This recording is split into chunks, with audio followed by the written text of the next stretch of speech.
Forget gurus. Forget anyone claiming to be an online business expert without going through the challenges of entrepreneurship themselves. The Real Money, Real Business podcast is here to prove the best insights in online business comes from your fellow online business builders. We dig into stories of entrepreneurs selling their business on the Empire Flippers marketplace so that you can learn how they made their business profitable, how they overcame obstacles, and what lessons they learned in their online journey. If you want to take your business and your knowledge to the next level, you've come to the right podcast. Let's get started.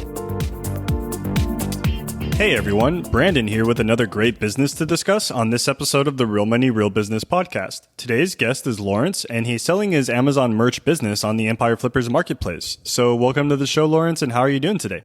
I'm doing well. Thanks for having me today, Brandon.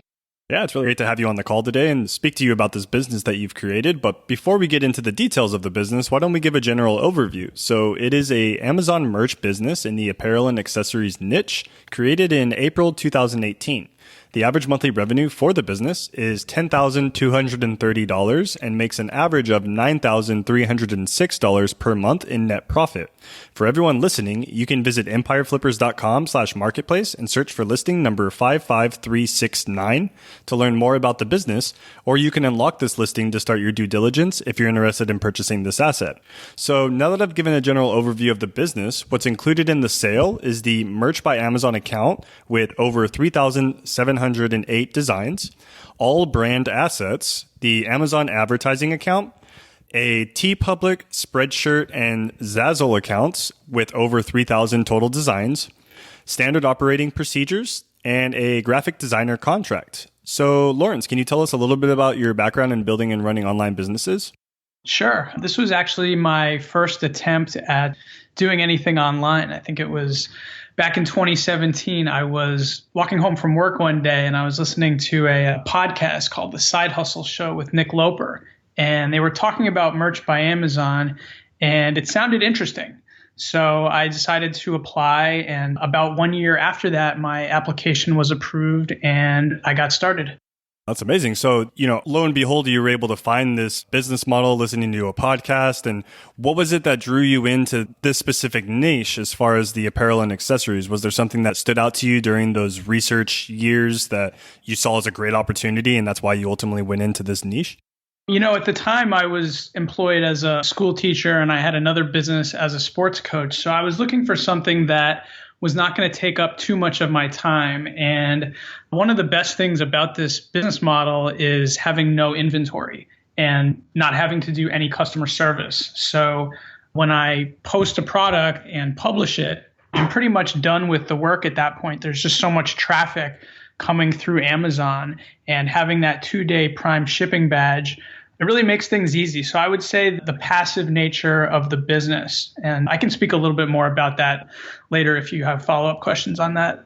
Okay. We'll get a little bit deeper into, maybe some of the opportunities is what you're referring to, but I guess to back up a little bit here. So if the business is doing so great at this time, why is it that you've decided you would like to sell it? I really enjoy running the business. It's great having this passive nature, having this passive business model. As far as my reasons for selling, there's two main reasons. Number one, my wife and I are planning to buy a home next year. And here in the US, housing prices just keep going up. So it would be nice to have some additional capital for that. And also, I'm also interested in starting a software SaaS business, and that would also require some capital as well. Okay, yeah, it's a lot of great things in the works that, you're looking forward to. And was there anything that you learned while growing this business that you plan on applying to maybe the SaaS business or maybe projects down the road? I think I've learned about how to do research, how to come up with keywords, and just finding things that, when someone sees something online where they see it and they look at it and they just have to have it. So kind of just appealing to what people want.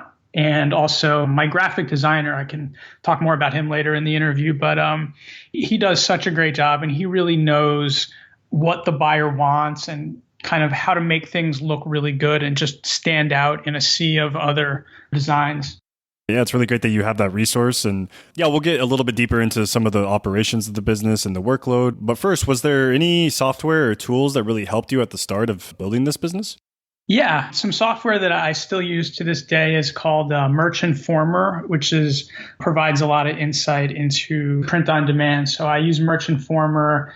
And then when I first started in 2018, I actually just learned a lot about niche research and keywords just through YouTube. There's a couple guys that I used to watch back then, Matt Sheeran and RJ Martinez. Several years ago, I learned a lot from those guys on YouTube.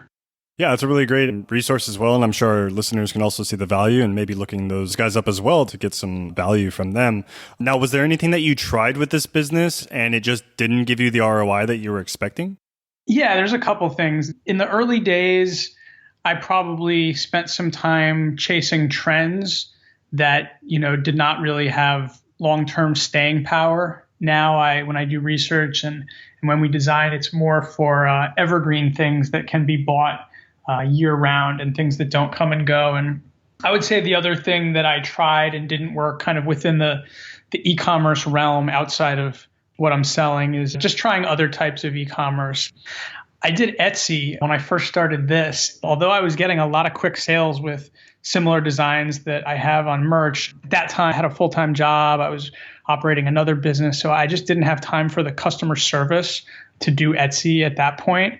And I wasn't aware that at that time that I could have had a VA help me. And then I also tried Kindle Direct Publishing, and I was less successful with that. I think I found that it was, when I look at Kindle Direct Publishing compared to merch, the content to produce for KDP was much more expensive. And then the process of uploading it was very time consuming with all the resizing and all the different things that I had to do with Kindle Direct Publishing. So I would say, well, I think it's good to explore different types of business models. Looking back, maybe it was a mistake to put time into other things when it was my Merch by Amazon and TeePublic and Spreadshirt that were bringing in the lion's share of the income. So kind of just getting distracted by shiny objects and taking a little bit of time away from my merch account. Yeah, we're all guilty of that, the shiny object syndrome. So yeah, I completely understand. But it's great that you were able to locate the channels and the streams that are doing the best for the business. And that's really great to see. Now, where would you say that a majority of your traffic is coming from? Is most of it coming through organic search traffic in Amazon? Or are you also running any type of paid advertising to the actual products? The majority of my traffic is organic traffic through Amazon. I know people can look it up, just the amount of traffic that Amazon has, and it's really expanding a lot into other markets. I think that Amazon in Europe and Japan, people say they're kind of 5 to 8 years behind the US market, but it's really picking up steam. Also mentioned in the listing is I'm now approved to sell in a total of 7 markets, including Japan and throughout Europe. So those markets are starting to do better. I'm sorry, I forgot the other part of the question that you had asked. Just where a majority of the traffic is coming from. So if it's mostly coming through organic search or if you're running paid advertising to get more traffic into the listings. Yeah, so the majority of it is organic. I do run paid advertising. So I should preface and say my results with paid advertising are very mediocre. As mentioned, I have no e-commerce background, and so this is all kind of new to me. So I've dabbled with paid ads and had kind of, up and down results. I think that's a really good opportunity for a buyer. If somebody has experience with using paid ads or can learn enough about it or have a team in place to help them with the paid ads, that's a really big opportunity. I've never run manual ads. So I think that there's just so much keyword data that Amazon gives you. Like in my Amazon advertising account, when you run paid ads, they're giving you all of the keywords and all of the links of like other items that people searched before they bought yours or looked at yours. So I would say a great opportunity is for a buyer who can really utilize that data that I have from running the paid ads. Yeah, absolutely. And it's a great mention as well, too. And I'm sure our potential buyers out there can also see the value. If they already have that skill set, they could come in and ultimately scale the business to its full potential.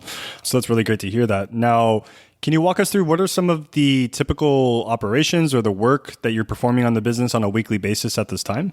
Sure. So right now I'm only spending about 5 hours a week on the business. It's very passive at this point with just the number of products that I have uploaded. And, there's like over 5,100 products that have sold across these marketplaces. And, some of these products have hundreds and hundreds of reviews. once something really starts selling and kind of gets that sales momentum and gets the reviews on it, they just keep selling. So as far as my other day-to-day activities, just monitoring the sales. I'm only running, I think, probably like maybe 3 to 4 ads right now for different items. So there's not a lot to keep track of with the paid advertising. And then also the other thing I do is I will do research and kind of come up with future niches that I want to get into. And then I will get that information to my graphic designer, and then he will come up with the designs. Okay. And is that graphic designer going to be continuing on with the business, or will the buyer need to bring on their own graphic designer? Yeah, my graphic designer, he loves working and he definitely wants to continue, and that contract is in place. I think that's probably one of the things that has, gotten this to this level is the graphic designer. He's just so easy to work with. He's prolific in the amount of content that he can produce for what I pay him. He lives in another part of the world where, the monetary system there is different. So by me paying him in US dollars, it's a great arbitrage for him and also for me to get this type of quality work. And he does a great job. So he's certainly part of the reason for the success. And if a new buyer wanted to continue with him, which I would recommend, that's definitely part of the deal. Okay, that's really great to hear that. And for someone who might not be as familiar with Amazon merch or maybe even graphic design work in general, do you feel that there's a specific skill set that a buyer should have prior to acquiring this business, or could most of the workload, the operations be learned during the transition period? Yeah, it's funny. I was speaking with a colleague and he's done all sorts of different things in e-commerce, including merch. And he calls merch, or Amazon merch and print on demand, kind of like e-commerce for babies. It's a great first step into it. I had no experience in this, and I was able to kind of understand how to write the titles. It's very simple, how to get the keyword research, how to see what's selling, how to create more of the things that you are selling. So I think that this is a really great kind of opportunity for somebody who's either new to it or just wants something passive that they don't need to put a lot of time into. Yeah, that's a really good mention. And as you also said, it's not necessarily something that is going to take like a huge set of skills to learn. It's something that can be learned in a short period of time and somewhat hands-off, I guess, fashion. Now, hypothetically speaking, Lawrence, if you were to keep this business, what are some of the ways that you would personally try and grow it? Yeah, that's a good question. Merch by Amazon, it's still a fairly new platform in its early days. In the last year, as mentioned, it's expanded into all these different marketplaces. They've added cell phone accessories for iPhone and Samsung, tote bags, pillows.